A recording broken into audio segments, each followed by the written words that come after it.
Thank you for joining tonight for our Film Notes series. Tonight, I'm super excited because we have an incredible guest with us. A person is doing some transformative work in the film world, also in the world of the arts. And I thank everyone who is with us this evening. We want you to know that you can follow this conversation on Facebook and also on YouTube. You can use the hashtag Film Notes EFF, hashtag Film Notes EFF. Please use that hashtag so that we can follow the conversation across different platforms. But first, before we begin our conversation and I introduce our guest this evening, let's have a word of prayer. Gracious and most merciful God, in whom we live, move, and have our very being, may you invade us, that we may offer holy mischief and get into some good trouble in the work in this world. We are thankful for all that you have provided, and may we learn how to exhibit forgiveness with boundaries. Exhibit forgiveness that is not forgive and forget, but allows us to unburden ourselves from the weight that we carry so that we may move forward and no longer be harmed by individuals who placed trauma upon our plate. We thank you, we love you, and we magnify your holy name. We offer this prayer in the mighty and magnificent name of Jesus. Amen. Well, I want to take this moment and welcome and also introduce our guest, none other than the artist, Titus Kaphar. He's an incredible artist, currently operating out of New Haven, Connecticut, from Kalamazoo, Michigan. Also, I believe it was in 2019 or 2020, the cover of Time featured an amazing piece that Brother Titus created that gave honor to women and families who had lost loved ones as a result of violence, specifically police brutality during the Black Lives Matter movement. We're grateful for this brother who is a MacArthur Genius Award winner. He is a filmmaker. He is a liberator of the imagination by reimagining how we look at the world and utilizing his brush literally to create in a spiritual and powerful way. And I am truly, I think you can tell, I'm excited to be able to have the opportunity to speak with this brother after seeing the film. I was deeply moved, and we want to welcome Brother Titus to Film Notes. I'm so happy to be here. Thank you so much for having me. Oh man, it is a delight to have you. And we wanted to have just a conversation about your film, also about your work, your project, your vision, the origin of your artistic skill. And I want to begin on this moment. When were you drawn into art as not just a vehicle, but it seems as if you're putting your spirit, your soul into the work that you're doing? Yeah, I don't know that I ever approached it any other way.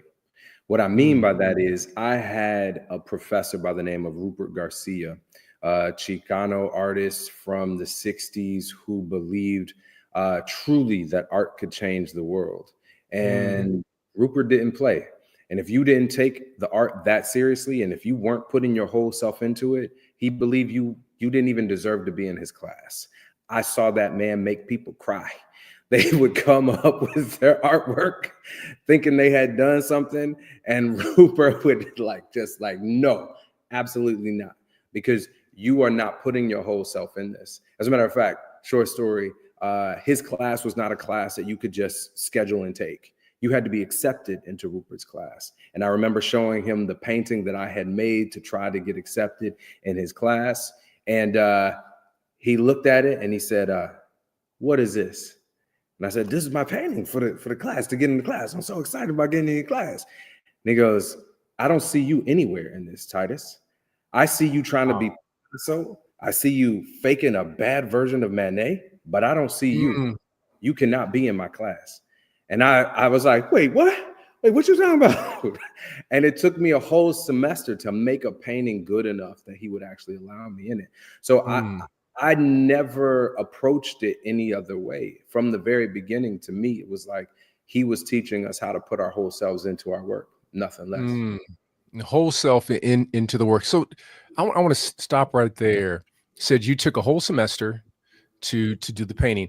Tell us a little bit about that painting that you created just to get into the class. Yeah, I mean, that the painting that I ultimately I should also tell you about his response to that painting, because that was interesting too. The painting was kind of a self-portrait. Like Mm, I took him literally, but in the background of the painting were some of the things that I was dealing with. I had a situation on campus that semester. I'll try to keep it simple, but I'll just say campus security didn't think that I was actually a student.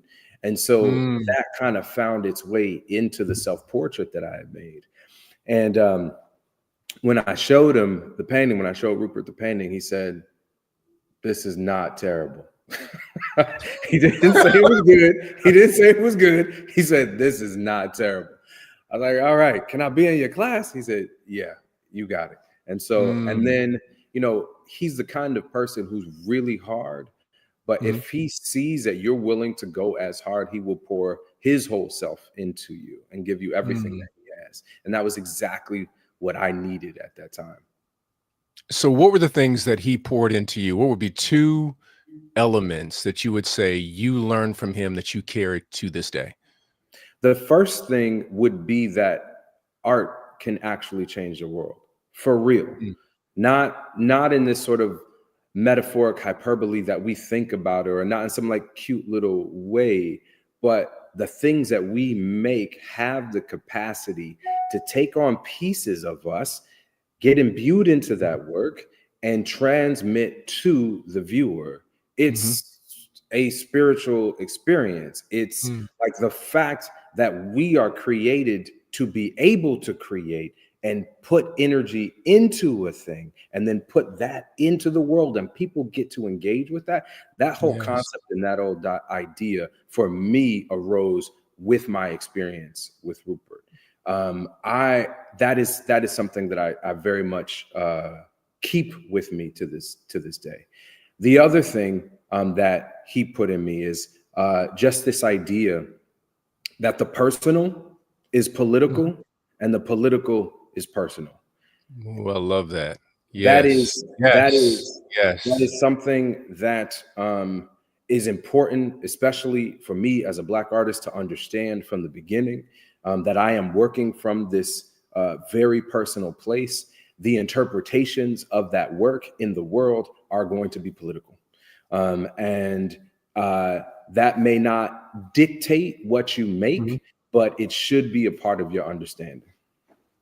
And that seems to be the rooting of your project, the personal, it is political. Who you are always ends up on the canvas. Now, you talked about that art can change the world. Yeah. What was the piece of art that changed you the first time?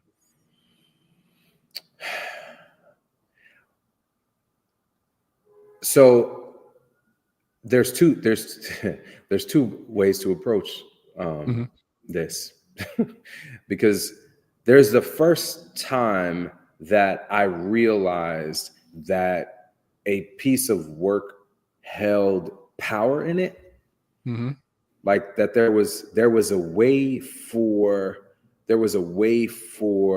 the artist to somehow, right, as I said, there's an energy that we pass on into a work. I was in a mhm, museum and I was standing in front of a piece, and it happened to be a Caravaggio painting, and the painting mm, was of Jesus, Jesus as a child, and Mary teaching him how to step on the head of a snake. Now, mm, there's a bunch of things involved. mhm, I'm in Italy for the first time in my life. I'm kind of alone, wandering around. There's this museum people told me to go to. So I make my way to this museum, but I get there right as they're closing. So I don't speak Italian, and I'm at the front trying to plead with the security guard. I'm like, I'm American. I don't know when the next time I'm gonna be back here. Can you please let me in? Can you please let me in? And for whatever reason, he let me in. So I had the whole museum to myself. There was nobody else there. And I wandered around. I was in awe. It was absolutely amazing. And I remember I leaned forward to look at that painting. And I was specifically looking at that foot, at the foot that was painted on. And I started crying. And I never had that experience before. I'd never had that experience before.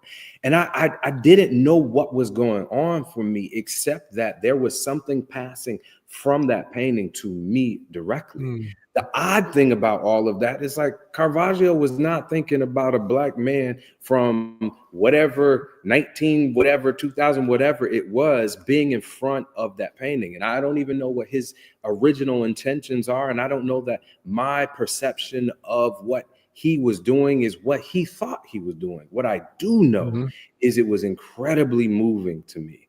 And to see that thing that Rupert had been talking about all this time, that you can put that in a piece and that can transfer to people, made me want it more, made me want to be able to make work that actually had that kind of impact on folks' heart and soul. That's a beautiful story. Now, as you were in Italy with Cavaggio and it had an impact on you, when was the moment when you had your Cavaggio moment where someone came to you and said, your art has impacted me? It's happened a couple of times. And so I'll tell you about the Time magazine painting, because a lot of people know that painting. I think we can bring that up also as you're talking, the Time magazine, so people will reference that.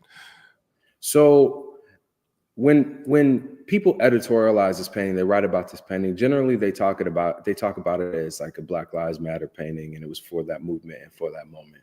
The truth of the matter is, when all of that stuff was going on, and we were watching Black men be murdered on the streets, I was not feeling optimistic about the world.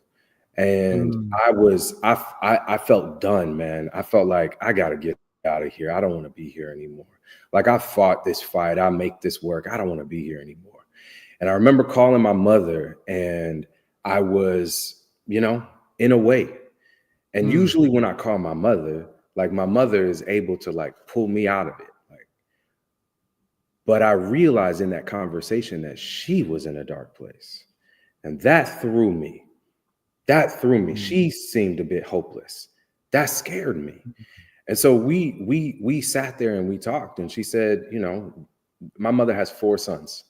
And she said, all of y'all have had some interaction with police that has terrified me. At any time, it could have wound up that way for me.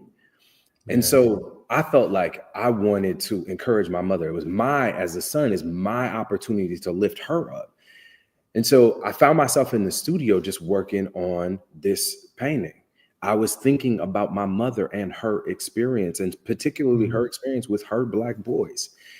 And so around that time, I get a phone call from Time, and they're like, you did this whitewash painting that was in Time magazine a little while ago. We want you to do a painting. And I was like, nah, I don't want to do that.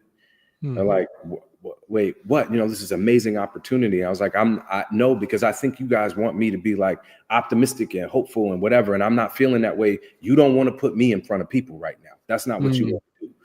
And I remember passing on it and going home and talking to my wife about it, and her feeling like that wasn't something that I should pass on. And so I went back the next day and I hit them up and I said, look, I'm not going to do a whitewash painting. I'm not interested in that. But I'm making this thing right here. And it's about my mother's experience with this issue. And if y'all are interested in that, that's fine. I'm happy to put that image forward. And they said, I'm not sure. We'll talk to the editors. I said, do what you want to do. Get back to me when you get back to me. They talked to the editors, and the editors felt like it was exactly the right piece, and they put it on. Now, when that painting hit that magazine, I didn't know what to expect. I didn't know what was going to happen at all anyway. But I got not a phone call, an email from a sister whose son had been murdered. And Mm, she said in her email, she said, I have been looking for an image that felt like it reflected my sorrow and my pain. mm, And I have not seen it until I saw this cover. That for me is a moment I will never forget. And I have kept mm, up a kind of pen pal relationship with her ever since. Whenever I mm, make something interesting, I just share it with her. I just tell her what I'm doing, and she sends me emails and back and forth. So I think for me, there have been other experiences, but I think that one was the time where I realized, okay, what I did, what I put into the world actually was doing some real good. mm. What is your process? And I want to talk about the film, but part of the film, for those of you who have not seen the film, please, we want you to see Exhibiting Forgiveness. It's extraordinary. It's beautiful. It raises powerful questions. It's transformative in terms of reframing the way that we should look at forgiveness versus an Americanized, easy forgiveness in terms of forgive, forget, but raising the question of boundaries and unburdening yourself forgiveness, which is more of atonement. And it's just the way it's beautifully put together. But in the film, we have an opportunity to see the main character, Terrell, in his process, which I'm making an assumption that is also a part of your process, the music and the painting. There's almost as if Terrell has Pentecostal roots to a degree. What do you mean, In as if? He definitely does. and so there's this Pentecostalism in terms of I have to I have to paint in reference to the Spirit Mm, moving me. mm, This isn't a math process. This mm, is a poetry action. mm. Yeah. And so what is your process? So I've seen a lot of movies about artists, and the Mhm, truth is, I generally don't like them because they don't feel like anything that I've experienced or the people mhm, who I work with experience. My community of artists, it just oftentimes it's these cliches of artists, so addicted to this or that, and they stumble into the studio and like fall into a masterpiece. I just, mhm, that's just not my experience. So for this film, I really tried to put as close to my experience as possible in the film. We literally deconstructed my studio mm, and put it back together mm, in on set. This rundown bus station in New Jersey is where we built that studio. Um, and so that is very much my process. And so if you remember that scene where he starts painting in the morning, it doesn't just start with him jumping into painting. It starts right. with him waiting for the inspiration to arrive. And so there are these rituals that he goes through before. First, he washes the brushes. And then no, actually, first he puts on his music. Then Mhm. he washes then he washes the brushes. And then after washes the brushes, he sits in his looking chair and he waits. And that's the thing that you don't often see in painting movies. How much waiting you have to do My before you my actually put brush my to my. canvas. There's that thing that you can do where you sort of force a painting, where you're just like, I'm gonna do this. This is what's gonna happen. I'm gonna do this. Those are never the great paintings. Those are never, Mm, ever, ever the great paintings. They might be good, but they're never the great paintings. Not in my practice. In my practice, the ones that are special, the ones that are great, are the ones where I allow the painting to lead. When the painting says go mm, left, I say, I don't understand this, but okay, let's take this left. Um, what do you mean I should cut a hole through this painting and remove the baby from the painting? That don't make a whole lot of sense to me, but all right, let's see where we're going with this. And it's a kind of faith. And the more you do it, the more that becomes clearer to you and the less doubt you have about that process. And the truth of the matter is you lose some.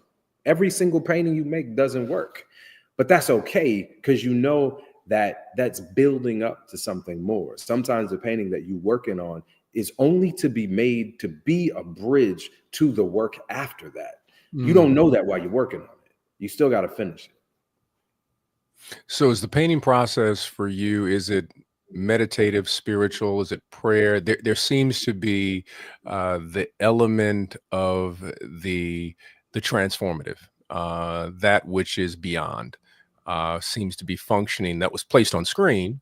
But is that a part of how, when you are in your moment waiting, is it part inspiration? Is it part the painting that is not yet speaking to you? Is it the ancestors also speaking, the spirit speaking, a variety of things? Um, what is that element that cannot be held, that speaks to you? For me, it is a meditation. Mhm. I am a pretty extroverted person. I don't get nervous talking in front of people. I really enjoy conversation. I realized at some point that that only is true if I am in the studio painting regularly. Mm, The the more I don't have that time where I'm alone, just working and listening and having that quiet where these things are happening, where I get to be in tune as a creator with the creator, like doing that thing, manifesting something, bringing it into the world, I'm not the best version of myself. I mean, there's mm, occasions where I'll come home and my wife will be like, "You didn't get to paint today. I can mm. tell." And I'll be like, "Yeah, no, I didn't." She's like, "You should you should do that. Maybe you should go back. Maybe you should go back to the studio and paint." Because I'm a different person. I'm different in the world when I don't have that. It is indeed a meditation for me. Well, let's go on a little journey here as we're talking about your process and painting. We have a few of your works that we're gonna lift up quickly, and I want you to take us through process and vision Oh, around the pieces. really? You gonna start with that? Okay. um, I mean, interestingly enough, this is the series of paintings that led to the film.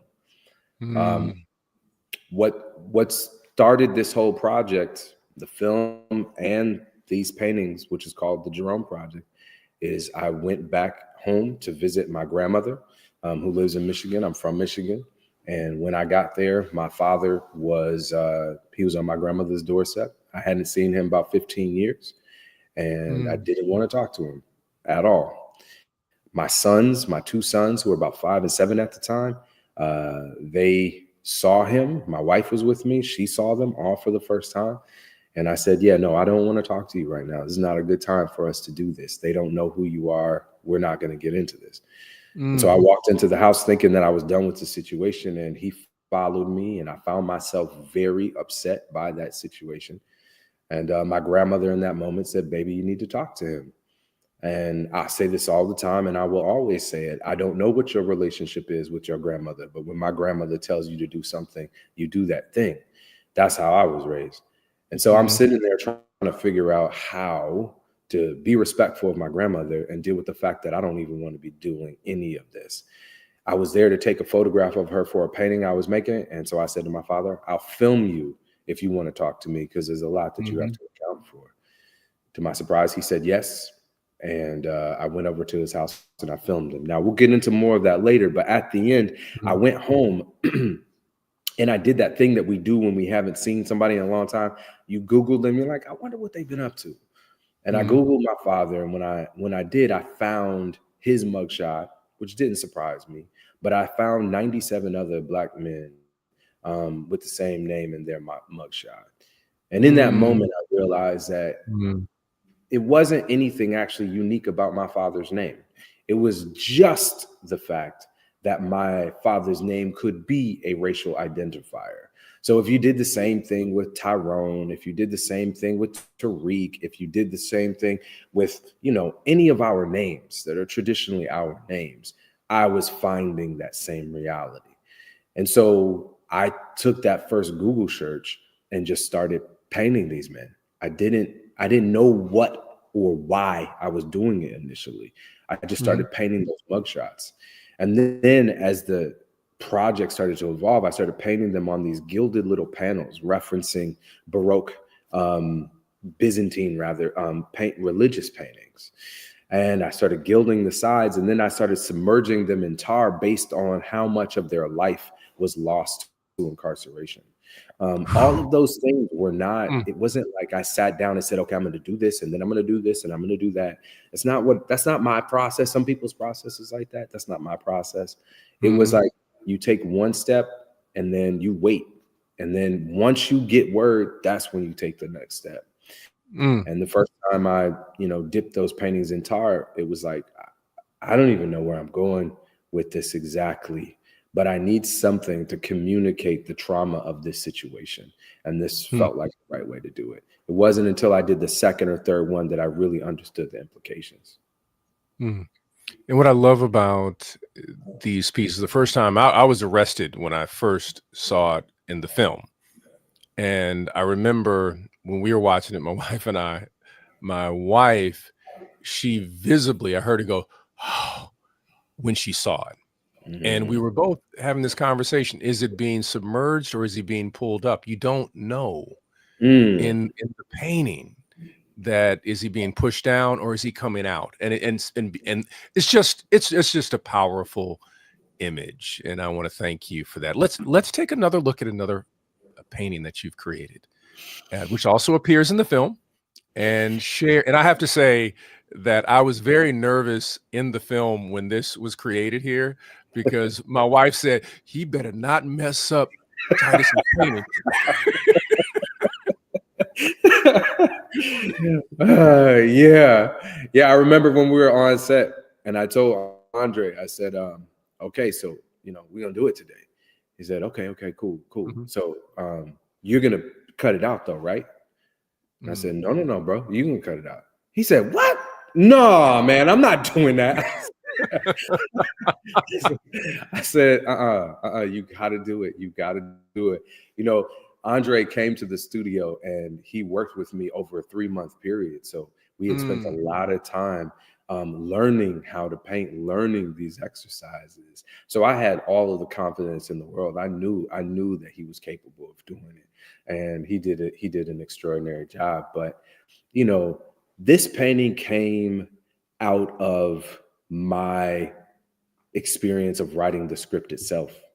So I started writing the script not because I was trying to write a script. I started writing the script because I was trying to share with my sons my experience, because my kids' life is so different from my life. And from that moment where they saw my father, they would often ask me, so like, did you go to games with your dad? Did he come to your parent teacher conferences? And I'm always like, nah, it wasn't like that. But I'll tell you more when you get older. My oldest son is going off to college next year. And so he's definitely old enough. And that was kind of what inspired me to sit down and start writing. And so I started by writing these kind of these letters, talking about these experiences and these moments. And one of those moments was the lawnmower moment. And that one comes up a lot because for my father, that is my father's proudest moment as a father. It's for him, every single time we speak, he brings up that moment, because in his mind, that's the moment where he taught me how to be a man. He taught me that no matter how tired I was, there's still a little bit left in the tank. And my perception of that experience is wholly different. And so as I was writing about the memory, I came into the studio the next day and I started making these sketches. I just pulled out my sketchbook and I started making these sketches. And I have an app on my phone that allows me to listen to what I've written. And so I was listening to it while I was making these sketches. And all I knew is that I needed this moment to be memorialized in paint. And again, I didn't know from the beginning what was going to happen with the figure at all. And I hate to ruin what happens in the film for people. Yeah, don't. They haven't seen it yet. I got something I'm going to share a little bit. But what I will say is this is the most significant painting in the film. And the process of making it inside of the film actually was healing for me. It was a revelation itself. It's well, I won't share. Well, I'll share it right now. What I'd like to do, Titus, I would love for the Trinity family to see collectively exhibiting forgiveness. We actually have a good friend, found out is actually your cousin, Anita Nesbitt. Yeah. And I think she's on right now. I think she's watching. She texted me right before. And so she's sending me a text saying, Otis, there's this amazing artist. And we're talking, I was like, I'm going to interview him. I mean, I've been sending texts to him. And so we've been talking, and we are going to set up so that our church can see the film. Wow. And what I would love to do is, if it is possible, and we work out the dates and all of that, if it's possible, we could have a conversation with you after people see the film. I think whether it is we just beam you in, whatever. But that was one of the things I wanted to share. I would love to come in person. That would be. Let's set that up. Yes, Anita would love that. And one of the things that we even talked about is if we could, we have an artist in residence program, and they are also on this also.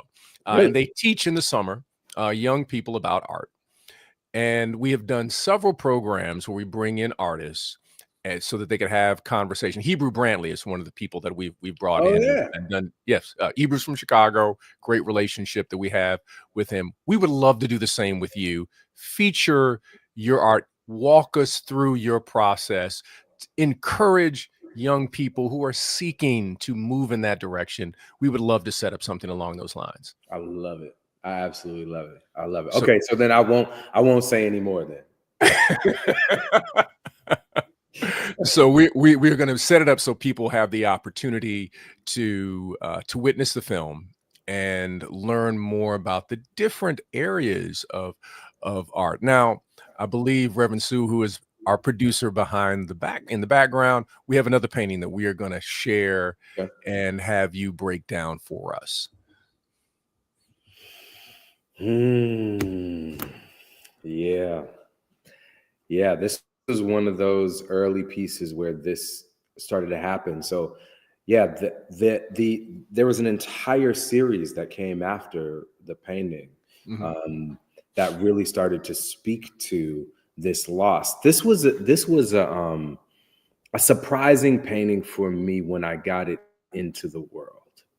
The thing that was surprising to me is how immediately people would presume that those babies were white in my depiction, that the original babies that were being removed were actually white babies. And I'm very interested in why that is. And that led to a whole other body of work. And part of the reason why that is has nothing to do with what I painted. It has more to do with the fact that we, in the history of painting, don't see Black women taking care of their own children. There are not depictions of that historically. Very, very rarely. We have lots and lots of depiction of our mothers taking care of other people's children. And so as I put this painting into the world, I don't know why it surprised me, because I understand it once I started to think through it. But the reality is I wanted to show something different. And the other paintings began to evolve a little bit more to be a bit more specific. Yeah. All right. Let's look at the next painting that we have. Yeah. Yeah. This was at the same time. And I thought that this one did a better job of communicating that these are her children, and Yes. because part of it is like we are fully in her space. Look at that hair. She tells you who she is.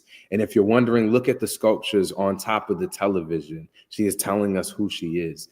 And so this one I felt like did a much better job of talking about this loss, this disappearance. And I ended up, as I said, did an entire body of work with this as the theme. Yeah. That body of work was called From a Tropical Space. From a Tropical Space. And I believe we have one more painting. Yes. Yeah. Yeah. You know, I think, as I said, the personal is political and the political is personal. I'm not the first person to say that, obviously. That was something I now experience to be true. And so when people see my work, particularly this kind of stuff, they pretty much presume that I go into it from a kind of political perspective, a political angle. That's the thing that I'm working. That's the thing that I'm thinking about. And that really is not the case. That's not how I approach it. I started this particular project with George Washington because my grandmother told me that our family hailed from Mount Vernon, that were Really? enslaved. Yeah, that were enslaved on that plantation. Wow. Now, I didn't understand that because, to my knowledge, all of our folks were in Mississippi. All of our family was in Mississippi, as long as anybody had known. And so I started doing some research, trying to understand that a little bit better. And I found some of the names that, our family names, but I couldn't for sure say anything about whether it was for sure our family. I'd have to continue to do more research. And at some point I realized I'm thinking about this completely wrong. I'm focusing on whether my family was there or not, and missing the fact that hundreds upon hundreds upon hundreds of Black people, other people's family, was enslaved in that place. And so what I did is I took the documents, these quote unquote slave ledgers that I was reading, and I started to paint them. I started to paint all of the names that were on that slave ledger. And I took that document, painted, and when fully painted, it was like 10 feet tall. The painting that you're looking at is also about 10 feet tall.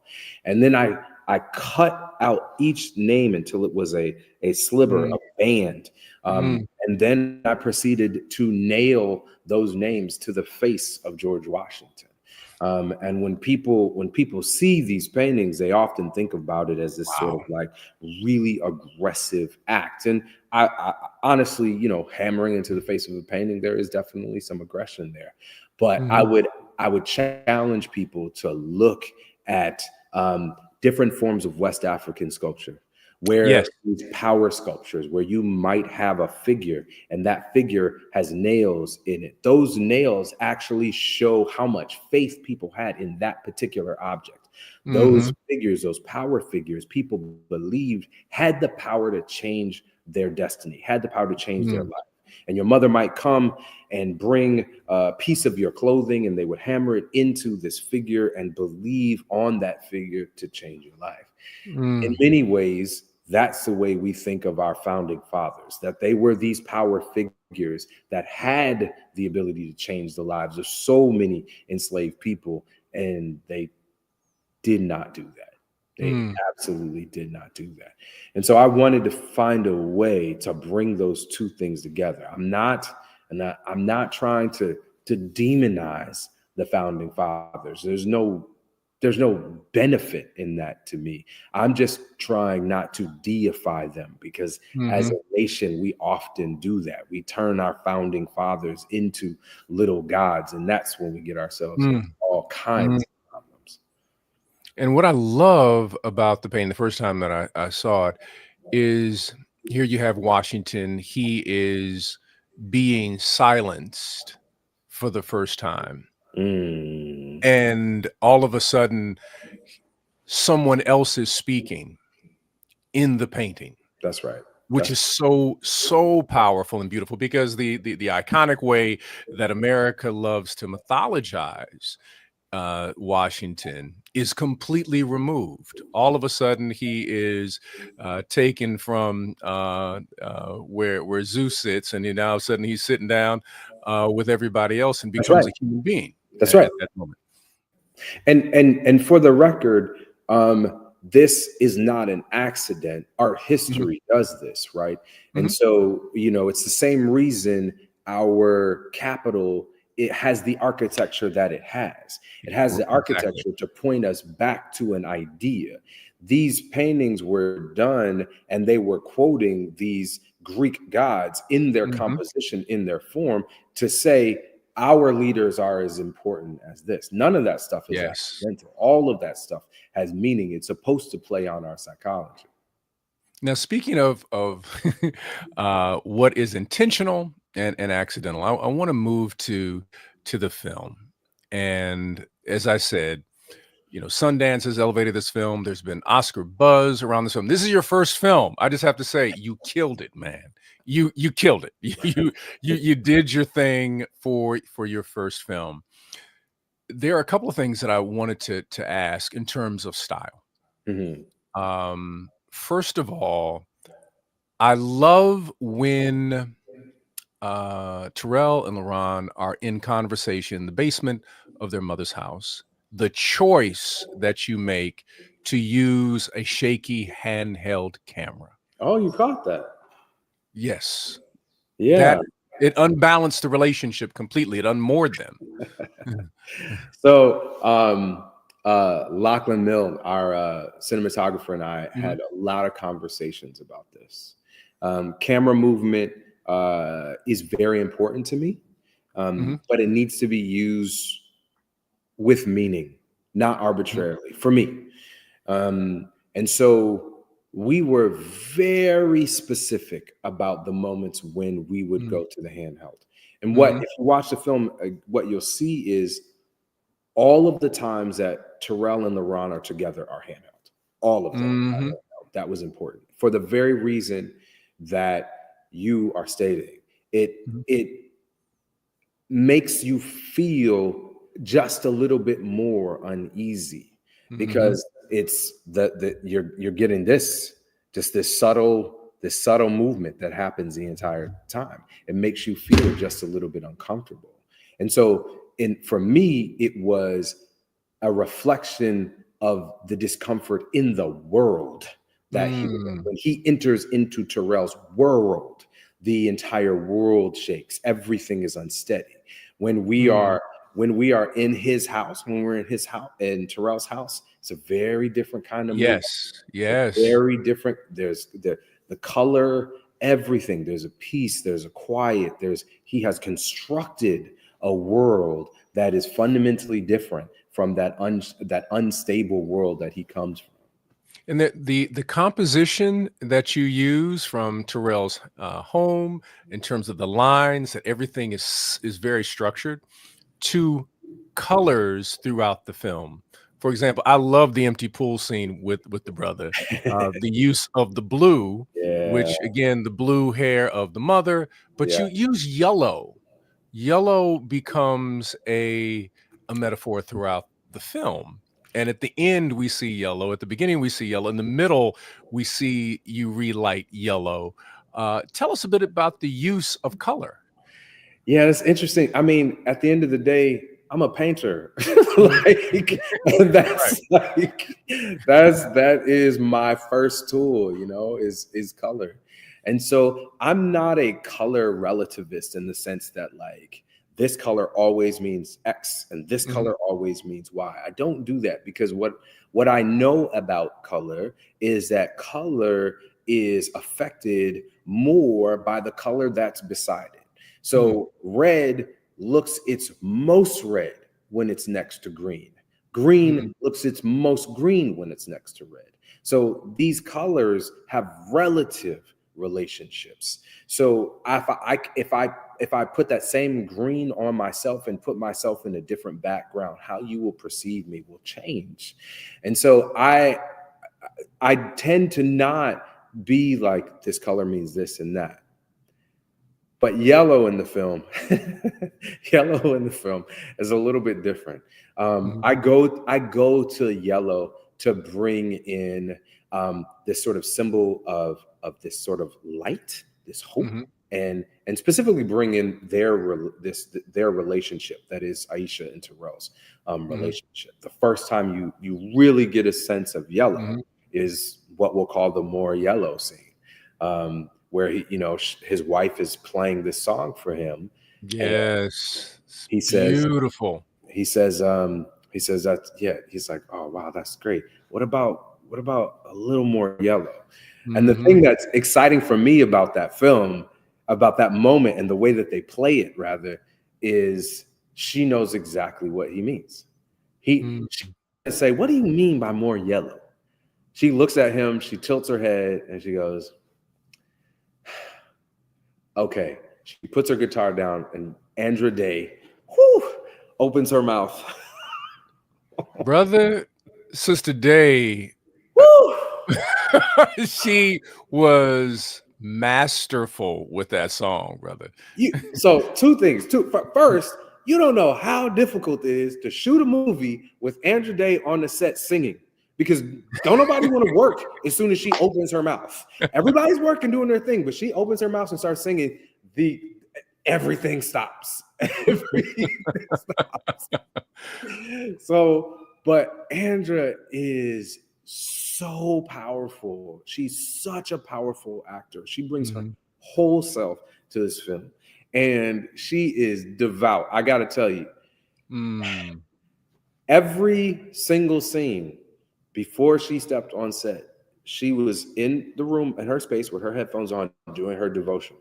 It's what she does to prepare before she goes into the scene. And at first, as a director, I was like, well, I want to talk to her about this. I want to talk to her about that. I want to do all of this. But that wasn't how I ended up working with her. That it was like, actually, this is really helpful for her to get into her space. So she would go in, she would put her headphones on, she would do her devotional, and then she would come out. Before we would shoot, she would say, okay, we need to pray now.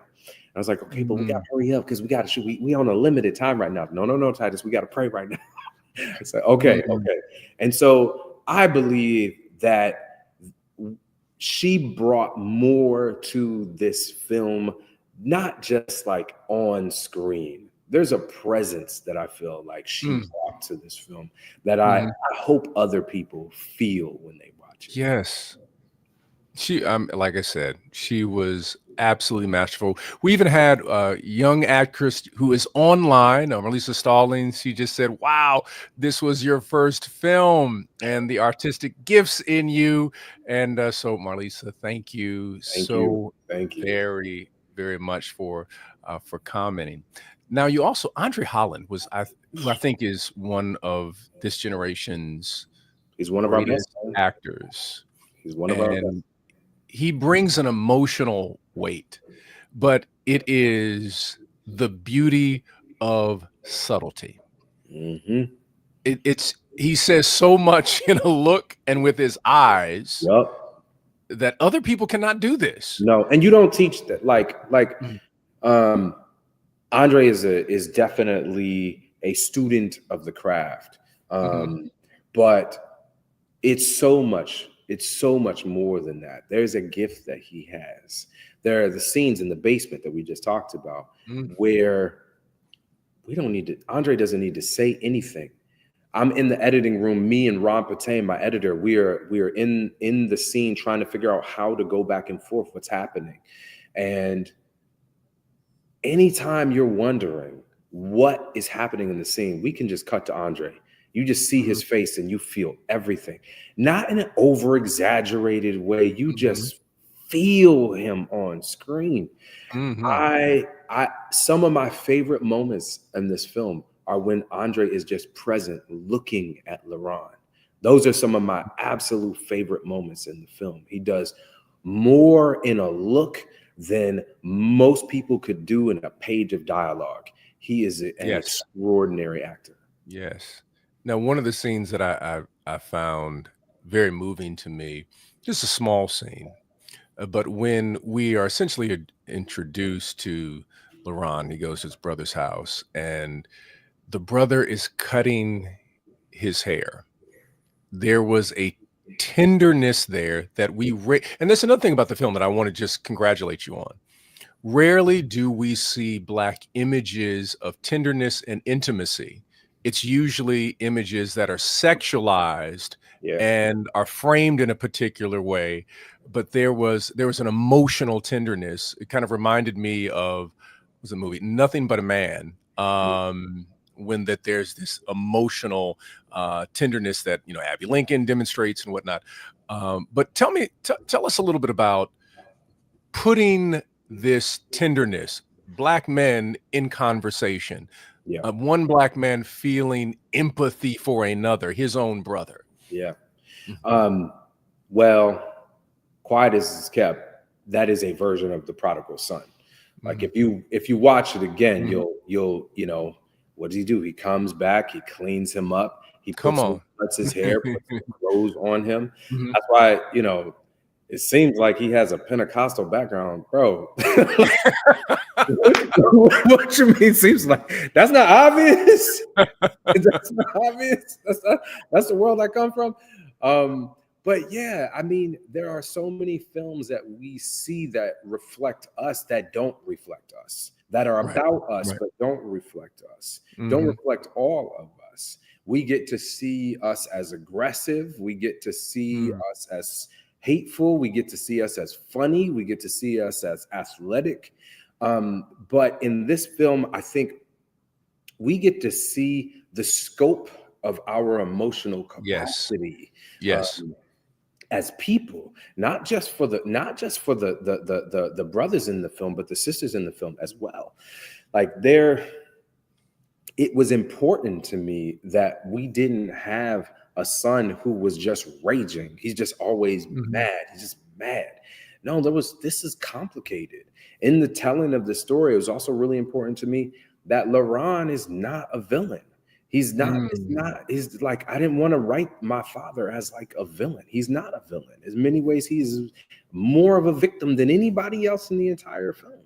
And Mhm. so the way that Andre and John played this, that John brought a tenderness to that character, brought an empathy and a compassion to that character, so that by the time we are at the end of the film, we are actually wrestling with this idea of forgiveness. Without a doubt. He should forgive him. He shouldn't forgive him. Now that I know, and that's when it becomes real, because that is the reality of forgiveness. It's not easy. It's not Mhm. easy. It's hard for us to go to that place. And so if we were not going to be honest about the whole human being that we were Mhm. talking about, Mhm. his strengths and his weaknesses, then we were going to miss the point of the story. Unfortunately, I had extraordinary collaborators in this film that helped pull Mm. that off. Now, I wanna ask in terms of how you got the film financed. Did you make a pitch? Was there someone who came to you? Was it kind of a sacred and serendipitous piece where everything came together in a particular way? How did this come about? um, so we put the script out and to different financiers, and we started getting people coming back like, this is a good script, we like this. But the way Hollywood kind of works right now is they really just want, I don't know, it's like 5 Black actors that they want in every single film.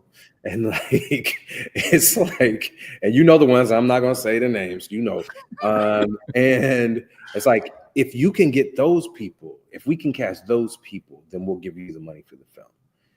The truth of the matter is, I wasn't interested in celebrity. I was interested in just the artists. And I wasn't interested in having someone in the film just for the sake of like them being a famous person. I'm an artist. I want to deal with artists. I want to deal with Mhm. people who are willing to collaborate with me. I'm a give and take.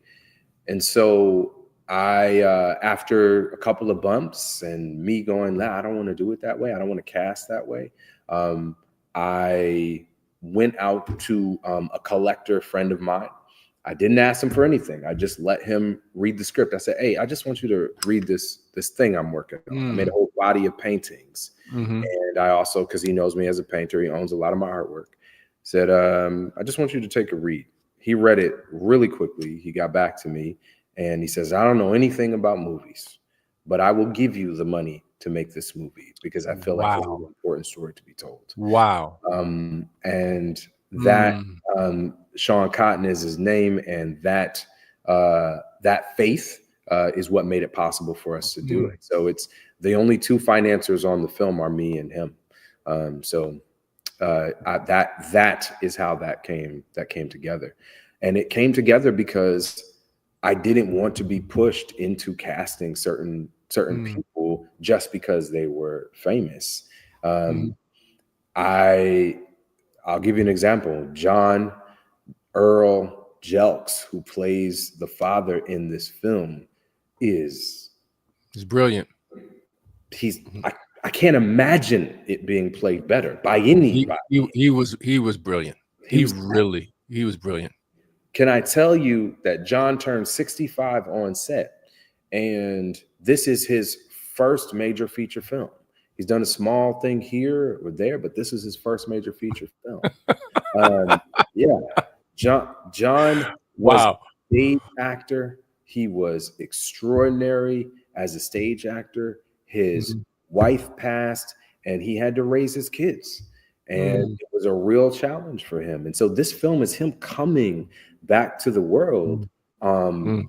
Mm. in all of his shine, and he really deserves it. But the truth of the matter is, when I started telling certain people on the team that I wanted him, there was resistance. Kim Mhm. Coleman, my casting director, she sent me his self tape. Nope, I didn't know who he was. She just sent me his self tape. I listened to it, I watched it, and I was like, oh my, this is special. I tried to tell Mm. the team, they're like, oh, we could get somebody more famous. We could get somebody more famous. I was like, I already told y'all that's not what I'm trying to do. Like, no, this dude, he's got it. They wouldn't give me his number. They wouldn't put me in contact.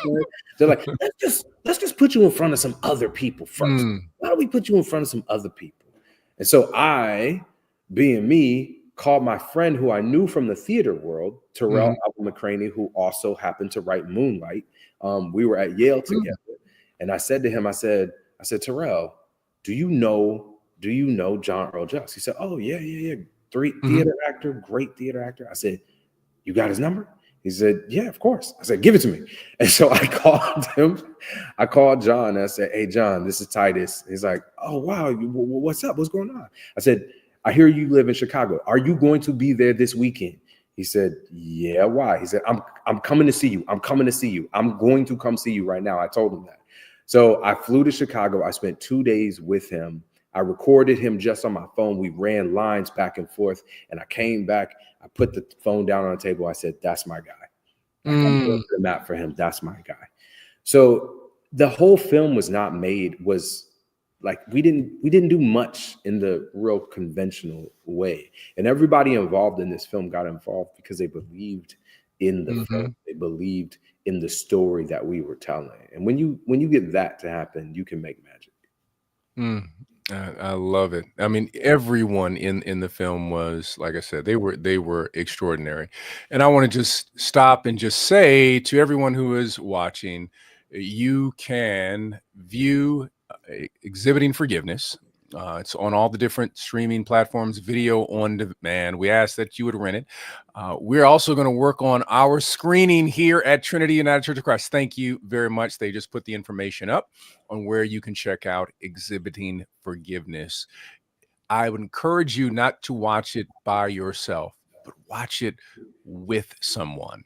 Have a conversation, because the next piece I would like to talk about is there's some wonderful moments of deconstructing harmful theology or doctrine Mm, and reconstructing in a beautiful way instead of the forgive, forget, which is harmful, problematic, and doesn't exist within the way the human mind even functions, Yep. and is not even in terms of the ancient perspective of what forgiveness is. Was never forget. That's something that we just added on Yep. Yep. in reference to that idea.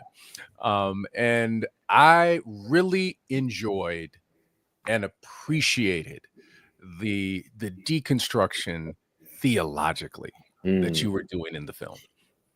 Yeah. The first place that I think you get to see that really happen is the Abraham and Isaac story. Um, Mhm. when Terrell retells that story. And, you know, I had heard that sermon preached my whole life, my entire life. And that sermon, as we preach it, is generally Mhm. about the faithfulness of Abraham. Right. And, you know, Isaac's willingness to go along for the ride. But it's like really about the faithfulness of Abraham. And that was fine. That was fine until my son was born. Mm. And when the nurse put my son in my hands, and then the following weeks I went to church and heard that sermon, I was like, no, Right. that doesn't resonate.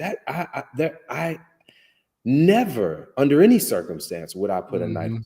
to my baby's throat. Never, under any circumstance. And it forced me to just reanalyze it and have to be honest with myself about what I truly felt about that and have the faith that God would want me to be honest with him in Yes. my confusion of that. Lord, that don't make sense to me. I Mhm. can't imagine any circumstance in which you would ask me to harm my son in that way. No. So I have to think differently about it. And so Terrell, he delivers that speech. And really what he's getting at is this other piece that you're talking about, which Mhm. is this idea that forgiveness means that you keep putting yourself back into harm's Mhm. way, that you get hurt again and again. As a son who watched his mother and his aunties and just the women in my family go through these situations with men who were put in a position to take care of, to protect, to partner with these women. And again, they showed them harm. Mm. And again, my mother forgave and brought him Mm. back again and again and again. I, I, this film is not talking about that kind of forgiveness. It's not the forgive and forget. If I burn myself on the stove, that scar is Mhm. supposed to remind me of something. That Exactly. scar is supposed to tell me, hey, maybe I shouldn't do that again. That's what the pain is about. That's what the scar is about. Right. If I forgive and forget, I'm gonna do the same thing again because I forgot. I forgot. Now, the other thing is that in general, we do this thing with language where we conflate the idea of forgiveness with reconciliation. Those Mm. two words Yes. do not mean Yes. the same Yes. thing. Yes. Absolutely. They don't. But we put them together. The truth of the matter is, you may be forgiving someone who's already passed and gone. Therefore, you might not be able to reconcile, that is, come back together Mhm. with them. It may not be that way. Or you may be forgiving someone for whom, if you got yourself back into relationship with, it would be harming, it would Right. be dangerous. And so this film, as you said from the beginning, is about forgiveness and boundaries. This is not Yes. a film that says, take the side of the perpetrator and tell the victim, yeah, forget what happened. Right. Yes, that was devastating for you. Yes, he or she harmed you, but just pretend like it never happened. That can't be good theology. Yeah, it's not. It's harmful theology. It is creating trauma and re-traumatizing someone, and it is always placed on the person who has been harmed. Right. Whereas the true theological aspect of forgiveness is, I'm creating some boundaries here. Right. Yes, Right. stay over there, Right. and then you have to work on your atonement. I forgave you. You got to work on your That's atonement. right. That's right. That's your job. Yep. Yep. But we lost that because forgiveness was weaponized Mm, within the Black community. mhm, That it was used as a weapon to harm. It was mhm. used as a weapon, or men sometimes weaponized for forgiveness. And we took what was liberating. My father says it this way. He said, "There's prophetic forgiveness, and there's pathetic forgiveness." He said, We'll "Prophetic should definitely be always using create that. boundaries." Yeah. He said, "Prophetic should always create boundaries. Prophetic should always liberate you. Prophetic Right, should always allow you to grow and develop, and no longer allow someone to have power over you. right, right, Pathetic always re-traumatizes." right, right. And you do a tremendous job with it. I can't say in the obvious. I love the film, Man, I without a doubt. appreciate that so much. Really do, and I want more people to see the film, to have conversation on. And what's rather unique is that it is the digital or the celluloid is really another canvas for you. Mm, I'm watching a painting. All of your paintings are in the film, but really from each scene, I'm really watching another Titus painting, and this is just a cinematic version of everything that you have been doing your entire career, and it's just a beautiful thing to watch. man, I appreciate that so much. I mean, I've said this to people before. I didn't stop being a painter at any moment that I was directing this film. Mhm. I when me and Lachlan would set up the camera, he would get it set up for me, and then I would look through the lens. And the question I would ask myself is, would I make this as a painting? If the answer is Mhm. yes, action. Mhm. If the answer is no, then we move the camera. And so I just happen to direct films like a painter. And so using that experience that I've had outside of the film world and bringing it in this case, I think it has been really, really beneficial. And it means a lot to me that you see it that way as a painting in motion, because those It were really literally the words that I spoke before I even started shooting. I would tell people, oh, I want to make it a painting in motion. That's what I'm trying to do right it truly was. And let me say this, Titus, your composition, the composition, your understanding of the rule of thirds, the composition, okay, just you were killing it at I'm like, "This brother just painted with the camera." now.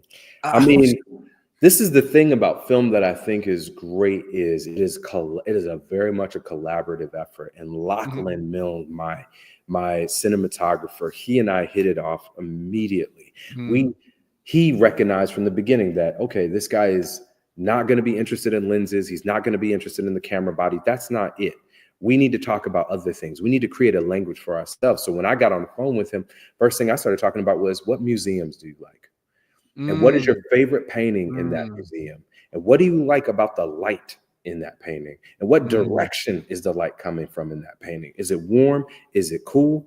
Tell me more about that. So by the time we got on set, we could have a conversation in the language that I knew well to create the thing that we wanted. So I could mhm, say to Lachlan, we're going to go Caravaggio with this. We're going to get mhm, really dark in the shadows over here. Or in the flashbacks, no, we are actually going to move to a different color palette altogether so that mm, it feels moody in this space without feeling plastic or saccharine.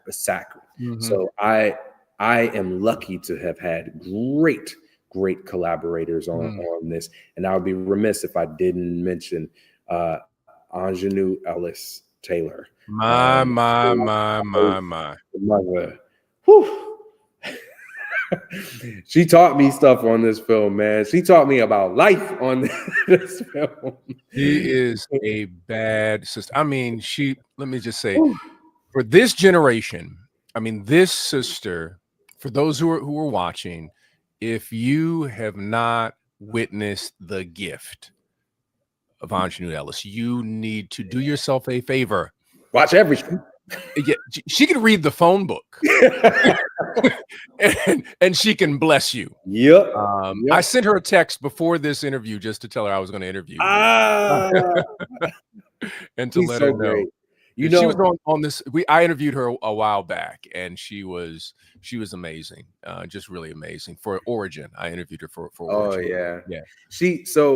She also has just like a brilliance and an insight, and she has this way of asking questions, asking me questions anyway. So she had read the script. We got on the phone. We were having this great conversation. She's like, Titus, this is great. This is a beautiful script. But she goes, how come there is no interaction directly between the mother and the father? And I was Mm, like, what are you talking about? And she said, the mother never gets her chance to confront him. And I said, oh man, you're right. That's not there. You're the first person to pick that up. And she said, I said to her, I said, well, what do you think she would say to him? Oh, and she said, I think she would tell him that he has to reconcile with his son. mm. And I said, well, tell me more. And we started talking. And she got off the phone and I started writing immediately. I've never wrote a scene faster in my entire life. Not that I've written a lot of movies, but like I've never written a faster scene in my life. And it turned out to be my mother's favorite scene in the entire movie. And it's the porch scene when LaRon shows up and she's sweeping, singing the song, and he's trying to make some excuses and she is not having it. She's absolutely not having it. That scene in the film, that belongs to Ingenue. It wouldn't even be Come there on. if she didn't ask the right question at the right time.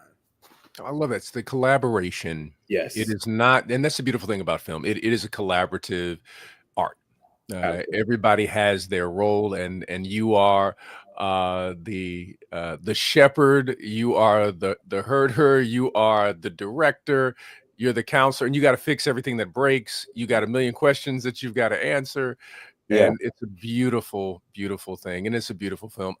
Brother Titus, I could talk to you all night, man. I'm coming Um, back. This is not our last conversation. we are going to make that happen, and I just want to say thank you. Thank you for Absolutely. what you do. Thank you for creating this film. Thank you for the work that you are doing. And you have a community in Chicago Mm. that truly appreciates and loves what you are doing and supports you. And we want to continue this collaboration. And there's one thing that we want to do. We want to show everybody the trailer Oh, of let's do that. Exhibiting Forgiveness. Shadows on the wall. Noises down the hall. Life doesn't frighten me at all.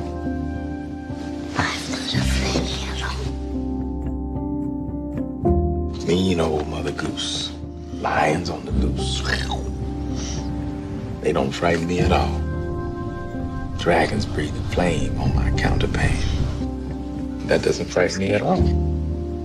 I go boo, make them shoot. I make fun the way they run. Life doesn't frighten me at all. Mama Joyce! Oh my God! Hello. I ain't seen you for 15 years, but now you want to be somebody's granddaddy? You somebody's daddy? I Now, don't want him to hear this. Listen, I need you to speak to him. I need you to talk to him. No. He has changed. He ain't changed. It's just gonna follow us home if you don't deal with it here.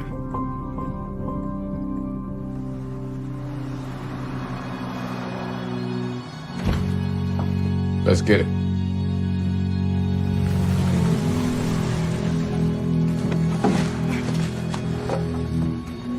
He gave me you, Terrell. He was my first love. He was my first love. Man, you got flaws, Terrell. Ain't you got flaws? I'm not the same man you used to know before, Terrell. That's what you said, right?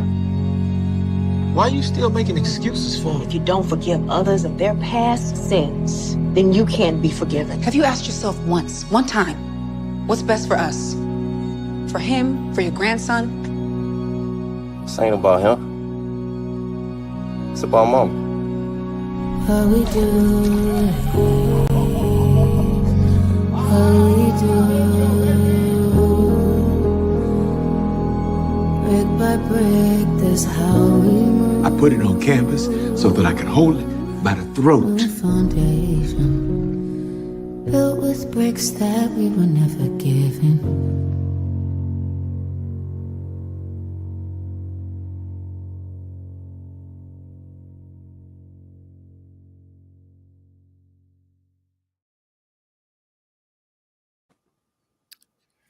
Brother Titus, thank you for being with us for Film Notes. We thank everyone who has joined us by Facebook, by YouTube, however you got to us tonight. I hope that you will share this conversation. And for the Trinity family, when we set things up for this screen of Exhibiting Forgiveness, we want you there because we're going to have Brother Titus to be with us. And I know that our artists in residence will want to connect with you so that we can continue to elevate and nurture a new generation of artists from the South Side of Chicago, I might say. But Brother Titus, thank you so much. I appreciate you, man. See you again soon. All right. Thank you for joining us for Film Notes tonight. Please share, and we'll see you on Sunday. God bless.